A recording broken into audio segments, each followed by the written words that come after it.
পাহাড় আমাদের ভাঙবে, বারবার ভাঙবে, প্রতিবার ভাঙবে, যাতে আমরা নিজেকে বারবার গড়ে তুলতে পারি।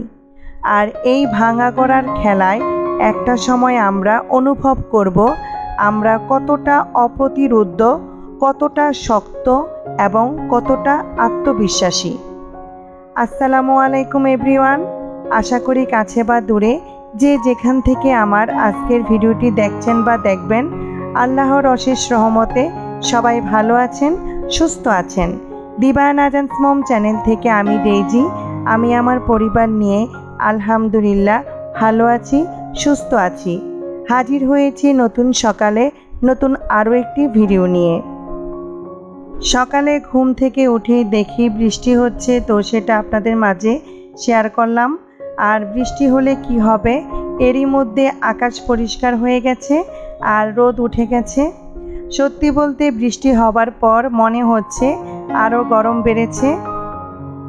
তো এরই মধ্যে আমার মেয়ে স্কুলে চলে গেছে আর এখন কয়েকদিন ধরে গরমের কারণে স্কুলের টাইম দিয়েছে সকাল 7:30 থেকে 12টা পর্যন্ত। তো মেয়ের জন্য গরম ভাত আর ডিম ভাজি করে দিয়েছি, সে তাই খেয়ে গেছে। আর এখন আমি আপনাদের ভাইয়া আর আজান নাস্তা করে নিব। তো বাসায় ব্রেড ছিল, তাই আর আজকে রুটি বানাইনি, ভাবলাম ব্রেড দিয়ে ঝাল ঝাল করে টোস্ট করি। আর আমি যেভাবে টোস্ট করি এভাবে টোস্ট খেতে আমার কাছে খুব ভালো লাগে। তো আমি এখানে পেঁয়াজ কুচি, কাঁচামরিচ, স্বাদ মতো লবণ, সামান্য সয়া সস আর চিলি সস দিয়ে সব কিছু একসাথে হাত দিয়ে মাখিয়ে তারপর ডিমের সাথে মিশিয়ে নিয়েছি। আর এগুলো ব্রেডের সাথে ডিপ করে তারপর ভেজে নিচ্ছি। আর ব্রেডগুলো বড়, তাই আমি একটু মাঝখান থেকে ব্রেড কেটে নিয়েছি। তো আজকের নাস্তায় ছিল ব্রেড টোস্ট আর দুধ চা। আর দুধ চা ছাড়া আমার চলে না। দেখা গেছে আমি 3 বেলা ভাত না খেতে রাজি আছি, তবে আমাকে সারা দিনে একবেলা হলেও দুধ চা খেতে হবে। তো এই দিক থেকে ব্রেড টোস্ট আর দুধ চা হয়ে গেছে। তো এই দিয়ে আমরা 3 জন অফ ক্যামেরায় নাস্তা করে নিব। আর নাস্তা খেতে খেতে আপনাদের মনে করিয়ে দেই, এতক্ষণ ধরে যারা আমার ভিডিওটি দেখা শুরু করেছেন তারা প্লিজ একটি লাইক দিয়ে আমার পুরো ভিডিওটি কন্টিনিউ করবেন। আর এখনও যারা আমার চ্যানেলটি ভিজিট করেননি, আমার ভিডিওর কোনো অংশ যদি আপনাদের কাছে ভালো লেগে থাকে, চাইলে আমার চ্যানেলটি ভিজিট করে আমার চ্যানেলের পাশে থেকে যেতে পারেন। তো এরই মধ্যে ভেবেছিলাম আমি আর ভিডিও দিব না, মাঝখানে যে ভিডিও দেখেছেন সেগুলো আগের করা ছিল। তো এর মধ্যে আর নতুন কোনো ভিডিও করিনি আর ভয়েস দেইনি। তো আমার অনেক প্রিয় আপু ভাইয়ারা আমাকে অনেক কমেন্টস করেছেন যাতে আমি ভিডিও দেওয়া বন্ধ না করি। আসলে আমি এখন আমার এই চ্যানেল নিয়ে ডিপ্রেশনে পড়ে গেছি। দেখা গেছে ভিডিও দেই কিন্তু ভিডিওতে কোনো ভিউজ হয় না, লাইক হয় না, বলতে গেলে আমার চ্যানেল একদম ডাউন হয়ে গেছে। তো কিছুদিন দেখা গেছে রাগে কষ্টে আর নতুন কোনো ভিডিও তৈরি করিনি। আসলে আমরা মানুষ আর আমাদের কারো না কারো প্রতি মায়া কাজ করে, তেমনি আমি আমার চ্যানেলের মায়ায় পড়ে গেছি, তাই আর বসে থাকতে পারলাম না। জানি না আমি আমার এই চ্যানেল নিয়ে কত দূর যেতে পারবো, তবে এই প্ল্যাটফর্মে একা সফল হওয়া কিছুতেই সম্ভব না যদি না আমরা সবাই সবাইকে সহযোগিতা না করি, সবাই সবার পাশে থেকে সাপোর্ট না করি। তো এই দিক থেকে আমি অনেক কাজ করে নিয়েছি। আমি একটা সিনারি ফ্রেম আর একটা ফ্লাওয়ার স্টিক কিনে নিয়ে এসেছি। তো ফ্রেমটা আপনাদের ভাইয়া ডিপ ফ্রিজের ওয়ালের সামনে সেট করে দিয়েছে। আর এই দিক থেকে আমি আমার ডাইনিং টেবিল পরিষ্কার করে নিয়েছি। আর অনেক দিন ধরে টিউলিপ ফুল ডাইনিং টেবিলে ছিল, সেটা চেঞ্জ করে নিয়েছি আর সাথে ফ্লাওয়ার বাস ধুয়ে নিয়েছি। তো ডাইনিংয়ে নতুন ফ্লাওয়ার স্টিক দেওয়ার পর ডাইনিংয়ের লুক চেঞ্জ হয়ে গেছে। আর এই দিক থেকে আমি ডিভান আর টি টেবিল এগুলো পরিষ্কার করে নিচ্ছি।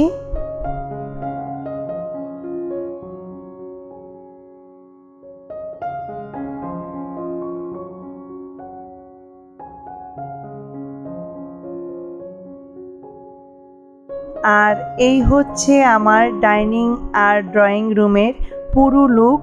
আর দেখেন আমি যে নতুন ফ্রেম লাগিয়ে নিয়েছি সেটা একদম পর্দার সাথে মিলে গেছে।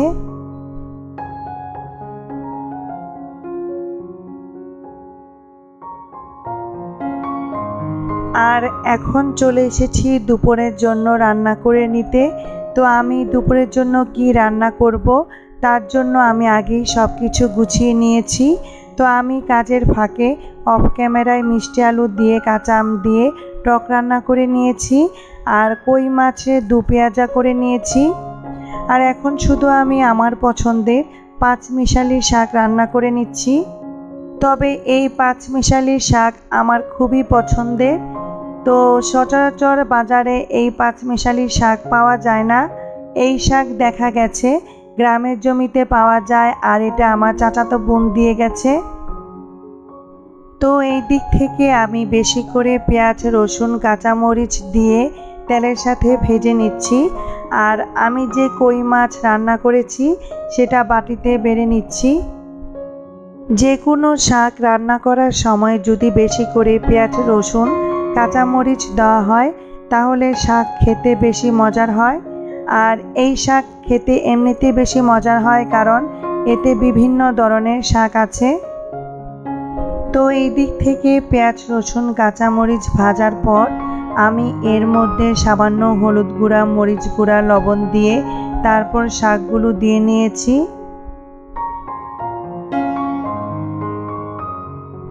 আর এই শাক রান্না করতে খুব অল্প সময় লাগে, আর শাক এখানে অনেকগুলো ছিল তো আমি দুইবার করে দিয়ে নিয়েছি। তো এই দিক থেকে দেখেন কতগুলো চিনি পড়ে গেছে, আর সেটা আমার হাত থেকে পড়ে গেছে। দেখা গেছে কাজ যত তাড়াতাড়ি করতে চাই মনে হয় আরও পিছনে পড়ে যায়। তো আমি এই দিক থেকে চিনিগুলো পরিষ্কার করে নিচ্ছি।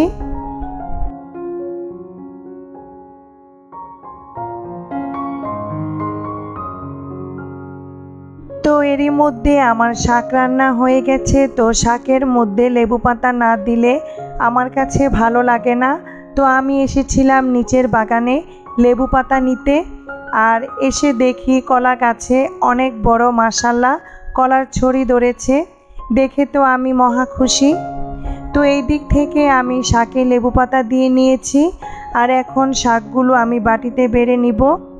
আর বিশ্বাস করেন এই শাক দিয়ে যখন আমি ভাত খেয়েছিলাম কি যে মজা হয়েছে। আর আমি এই শাকের সাথে বোম্বাই মরিচ দিয়ে ভাত খেয়েছিলাম।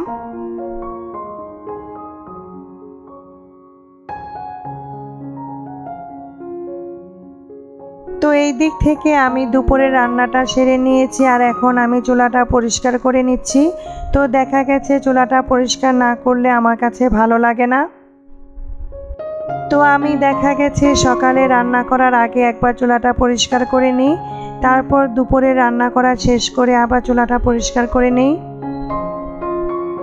আর এটা হচ্ছে দুপুরের পর, মানে খাওয়া দাওয়ার পর আমি একটু আম কেটে নিয়েছিলাম। তো এখন আমি আম ভর্তা করে নিচ্ছি।